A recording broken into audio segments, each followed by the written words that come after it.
ज्यामिति के प्रश्न कर रहे हैं। उसमें हम लोगों ने देखा है, बार बार देखे हैं कि एक होता है x अक्ष और एक होता है y अक्ष। दोनों एक दूसरे को जहां काटते हैं उसको हम कहते हैं क्या? मूल बिंदु। x अक्ष के इधर जो वाला जो भाग है वो धनात्मक, ये ऋणात्मक। y का ये वाला भाग धनात्मक, ये वाला भाग ऋणात्मक। जो चतुर्थांश होता है उसको हम कैसे कहते हैं? ये प्रथम चतुर्थांश, ये द्वितीय चतुर्थांश, ये तृतीय और ये चतुर्थ। ठीक। पहले वाले चतुर्थांश में x और y दोनों धनात्मक, दूसरे वाले में x ऋण y धनात्मक, तीसरे वाले में x और y दोनों धनात्मक, और चौथे में x ये देखिए धन हो गया और y ऋण।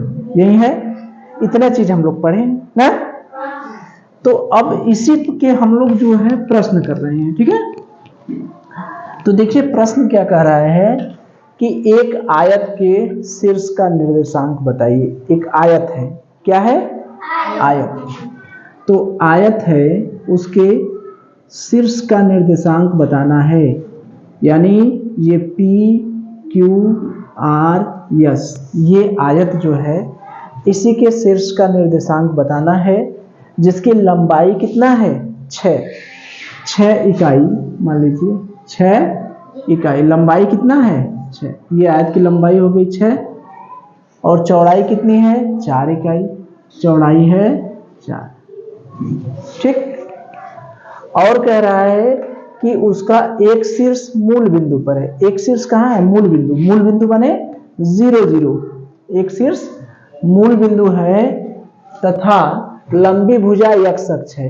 ये जो लंबी भुजा है वो कौन सी अक्ष बनाती है? x अक्ष। कौन सी अक्ष? x अक्ष।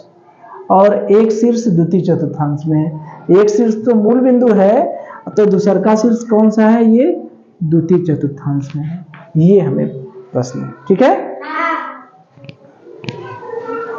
देखिए ये प्रश्न है, एक आयत के शीर्षों के निर्देशांक लिखिए जिसकी लंबाई और चौड़ाई क्रमशः 6 इकाई और 4 इकाई है। ठीक। जिसका एक शीर्ष मूल बिंदु पर स्थित है और लंबी भुजा x अक्ष पर और एक शीर्ष द्वितीय चतुर्थांश में स्थित है। ठीक है, तो यही है।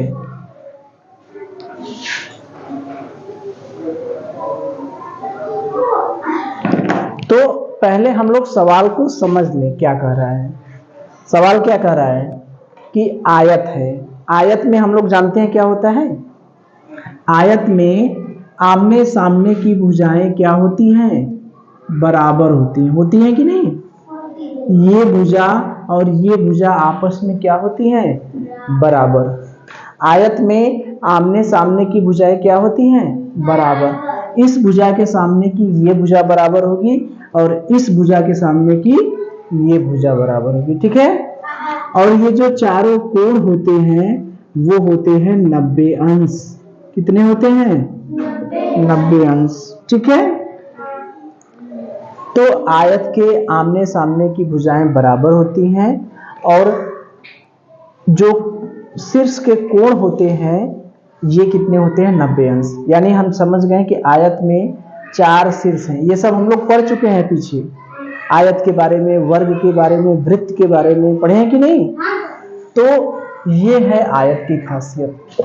तो अब देखिए क्या है कि आयत की लंबाई कितना दिया है? 6 इकाई। कितना दिया है? 6। आयत की लंबाई कितना है? 6 इकाई। चौड़ाई कितना है? 4 इकाई। यानी आयत इतना लंबा है और इतना चौड़ा है। तो इसका मतलब ये 6 इकाई है तो ये भी तो 6 होगा, नहीं होगा? इसके सामने की ये भुजा तो बराबर होगी। ठीक। अब ये 4 इकाई है तो इसके सामने की ये भुजा बराबर होगी। ठीक है, तो आमने सामने की भुजाएं बराबर है और एक शीर्ष मूल बिंदु पर है। एक शीर्ष मूल बिंदु। तो मूल बिंदु का निर्देशांक क्या होता है? 0 0। जहां भी मूल बिंदु होता है वहां क्या होता है? 0 0। तो अगर हमने एक x अक्ष बना लिया और ये y अक्ष बना लिया, ये हमारा मूल बिंदु हो गया, तो इसका मतलब कि ये हो गया 0 0। ठीक है, तो एक शीर्ष यानी आयत का एक शीर्ष तो यहाँ पड़ेगा। ये आयत है, ये हमारा आयत है, ठीक है।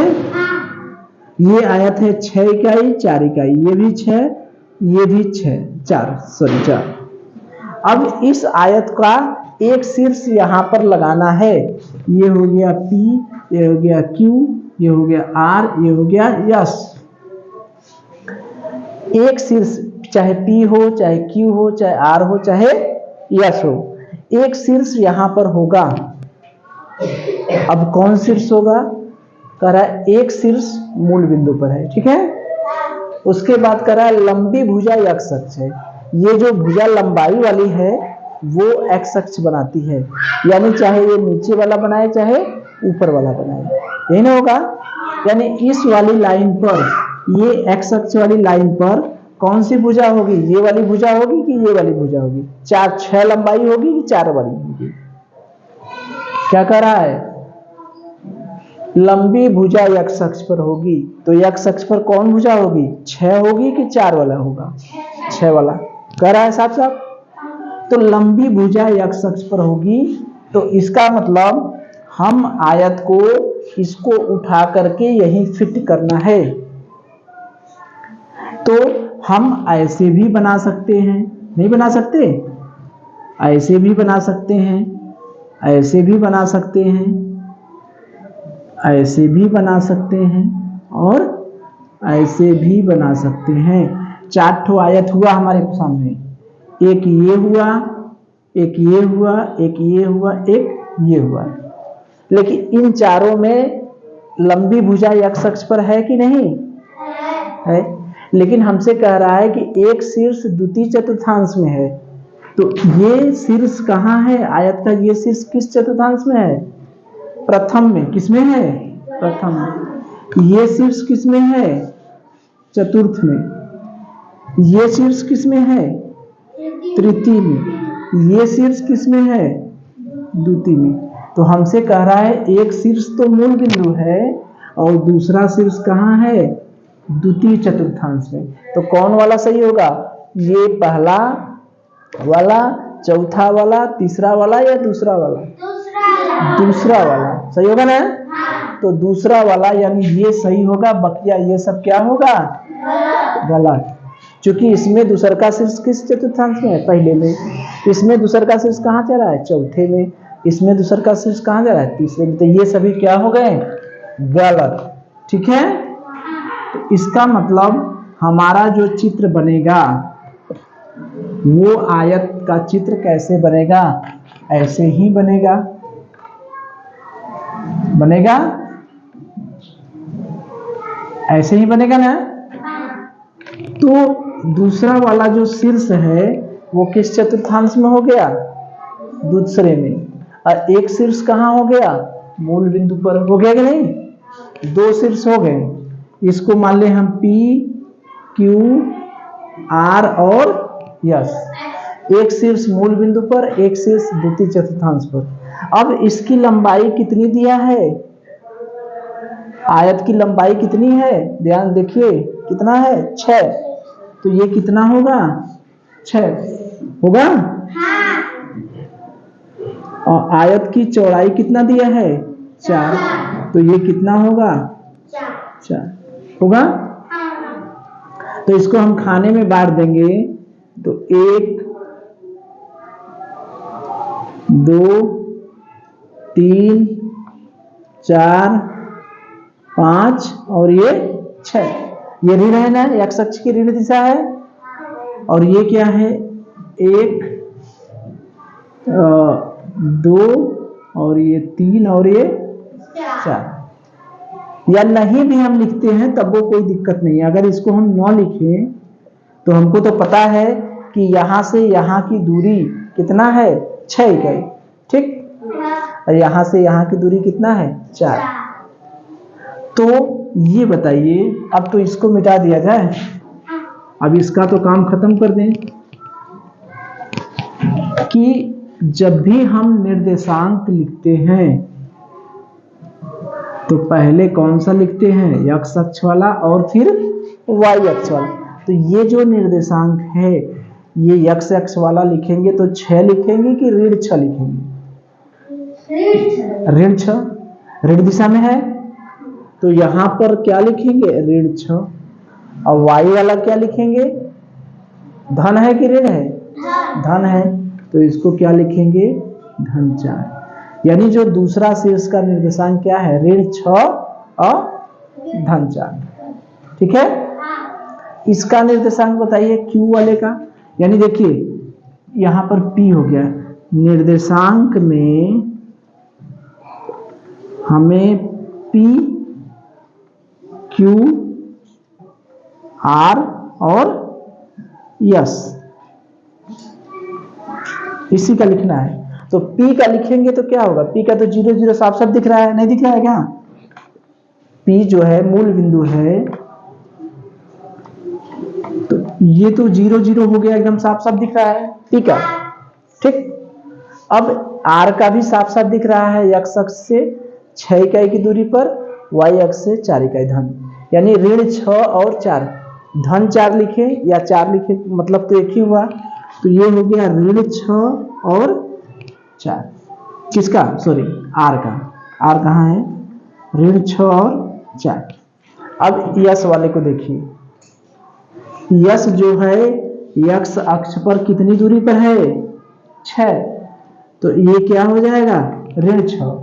लेकिन कोई भी यक्स अक्ष होता है, उस एक्स अक्ष पर y का मान हमेशा 0 होता है। बताए होंगे हम कि यक्स वाली लाइन पर चाहे यहाँ रहे, चाहे यहाँ रहे, यहाँ रहे, यहाँ रहे, हर जगह y का मान क्या होगा? 0। थोड़ी सी दूरी है, y पर कुछ गया है? नहीं गया है, तो y का मान हो गया 0। तो s का मान हो गया ऋण 6 और 0। ठीक है, यक्स वाले पर। Q वाले पर ये y अक्ष है, y अक्ष पर कौन सा मान 0 होगा? x वाला मान। और y वाला मान कितना है? 4। तो ये हो गया 4, ये Q वाला 0 और 4। ठीक है, तो यही हो गए चारों शीर्षों के P Q R S। ठीक है, P मूल बिंदु है और R जो है -6 और 4 है। हमसे प्रश्न क्या था? आयत के शीर्षों के निर्देशांक। यानी एक आयत था जिसके शीर्षों के हमें क्या ज्ञात करना था? निर्देशांक। उसकी लंबाई कितनी है? 6, चौड़ाई कितनी है? 4। लंबी भुजा कौन सी अक्ष बना रही है? एक्स अक्ष। ठीक है, और एक शीर्ष कहाँ है? द्वितीय चतुर्थांश में है। ठीक है, तो एक शीर्ष द्वितीय चतुर्थांश में है, तो लंबी भुजा एक्स अक्ष बना रही है, इसका मतलब ये क्या हो गया? 6। यही ना हुआ? ये 6 हो गया और ये 4 हो गया। देखा कि हमने 4 आयत बनाए, लेकिन उन चारों में एक इधर बना रहे थे तो ये शीर्ष तो कहाँ पड़ जा रहा है? प्रथम चतुर्थांश में। इधर बना रहे थे किसमें पड़ जा रहा है? चौथे चतुर्थांश में। इधर बना रहे थे किसमें पड़ जा रहा है? तीसरे चतुर्थांश में। तो ये वाला आयत था हमारा, ये आयत हमने बना दिया। ये लंबाई है 6, ये लंबाई है 4। तो निर्देशांक लिखना हम जानते हैं कि पहले x वाला लिखेंगे फिर y वाला, यही ना है? पहले x वाला फिर y वाला। तो x वाला क्या हो गया? यहाँ कितने हैं? ऋण में है 6, और y वाला कितना है? 4। यहाँ पर क्या है? x वाला है ऋण 6, और चूंकि x अक्ष है तो यहाँ पर y का मान क्या होगा? 0। यहाँ पर ये वाला y अक्ष है तो x वाला मान 0, और y पर कितना है? 4। ठीक है, इसी सवाल को थोड़ा सा चेंज हो जाता कि जो लंबी भुजा x अक्ष पर है वहां पर लंबी भुजा न होके छोटी भुजा x अक्ष कहता, तब दूसरी बात हो जाती। बात समझ में आ रही है? ठीक है, चलिए।